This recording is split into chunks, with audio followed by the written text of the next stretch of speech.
আমরা জনগণের রায়ের প্রতি শ্রদ্ধাশীল।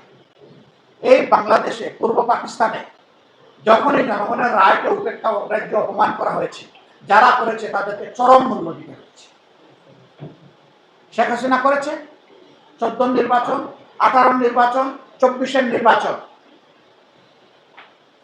সেটার মাসুল তাকে গুনতে হয়েছে। আমরা উভয় মিলে একটা সংবিধান সংশোধন কমিটি করি, আমরা ভালো ভালো আইন রচনা করি। আমরা বলেছি গণভোট সংবিধান সংশোধনের জন্য হয়নি, সংস্কারের জন্য হয়েছে। আমাদের দাবি সংবিধান সংশোধন নয় সংস্কার। লোকেরা মাঝে মাঝে জিজ্ঞেস করে, ভাই এটা বুঝি না, সংবিধান সংস্কার আর সংশোধনের মাঝে তফাৎটা। তফাৎ পরিষ্কার। সংবিধান সংশোধন করবে সংসদ, এটাতে কোনো গণভোটের প্রশ্ন নাই। এই যে সংবিধান সংশোধন করবে, এই আইন টিকতেও পারে, নাও টিকতে পারে। বাংলাদেশে এইরকম 5টা সংশোধনী বাতিল হয়ে গেছে কোর্টে গিয়ে। আমরা তো বাতিল হওয়ার জন্য কিছু করতে চাই না। আমরা তো ফেসিবাদের কবলে দেশটা আবার যাতে না পড়ে, সেই জন্য আমরা শক্ত পাকাপোক্ত ব্যবস্থার দিকে যেতে চাই।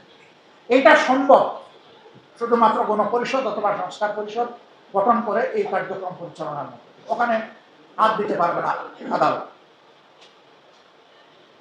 তারা একটা ভঙ্গুর সংশোধনী এনে জাতিকে আরেকবার তারা ধোঁকা দিতে চাচ্ছে। দফায় দফায় আমাদেরকে অনুরোধ করেছে, এমনকি তারা এটাও বলে যে আপনারা কি আসবেন না? বলে ভাই এটা তো কতবারই জানিয়ে দিয়েছি, আমাদের আসার কোনো প্রশ্নই নেই। বলে আমরা আপনাদের কাছ থেকে মতামত চাইব। আচ্ছা বলেন, আমরা কমিটিতে গেলাম না, এখন আমরা মতামত দিব সেখানে? কি আসগুবি ব্যাপার। আমাদের জন্য ওনাদের এত আকর্ষণ, আকর্ষণটা জাতির জন্য করেন। যে জাতির 70% মানুষ ভোট দিয়ে বলেছে আমাদেরকে সংস্কার করে দেন, সংস্কারকে গ্রাহ্য করে ধানাই পাড়াই করে এখন আরেকটা নিয়ে আসবে না।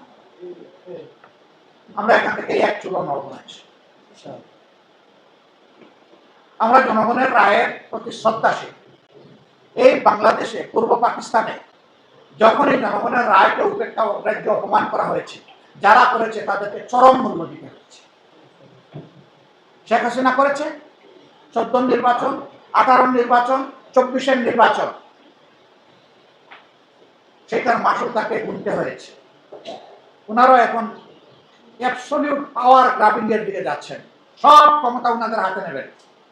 অ্যাবসলিউট পাওয়ার means absolute corruption, door open আমরা দেখতে পাচ্ছি পরিষ্কার।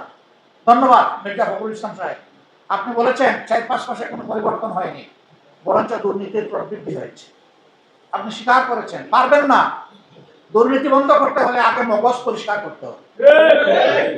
মানসিকতার পরিবর্তন ছাড়া চাঁদাবাজি দুর্নীতি আপনারা বন্ধ করতে পারবেন। আরেকজন প্রতিমন্ত্রী বলেছেন এই দেশে কখনো চাঁদাবাজি বন্ধ করা সম্ভব নয়। আর ভাই নিজেই চাঁদাবাজি করলে বন্ধটা করে। সবসময় বুথ থাকলে বুথ তাড়াবে কে? এত বুথ বিতাড়িত হবে না। কালকে দেখলাম এক সংসদ সদস্য বলেছেন তোমরা তো এই খেয়েছো ওই খেয়েছো, তাদের 2টা অঙ্গ সংগঠনকে, শেষ পর্যন্ত তোমরা বিএনপিটাকেই খেয়ে দিল। তারা তো সেদিকেই একাচ্ছে। যে কাজটা আমার সন্তান করলে বিরক্ত, এই কাজটা আমার প্রতিপক্ষের সন্তান করলেও বিরক্ত, এটা স্বীকার করতে হবে। আর প্রতিপক্ষের সন্তান যে কাজ করলে সন্ত্রাসী, আমারটা করলে সেও সন্ত্রাসী। ফেসিবাদ কোনো দলের নাম নয়, এটা রোগের উপসর্গ। এটা যেখানেই পাওয়া যাবে, দল যেটাই হোক, সে ফেসিবাদ।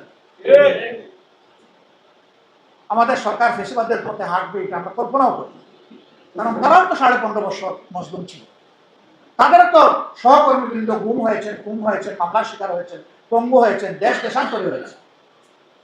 তারা এত তাড়াতাড়ি ভুলে যাবেন এটা তোমরা কল্পনাও করি। আমরা তাদেরকে বলবো দেশবাসীর প্রতি তো সম্মান দেখাবেন। এর আগে আপনাদের গুমের শিকার, খুনের শিকার এই পরিবারগুলোর প্রতি অন্তত সম্মান দেখাবেন।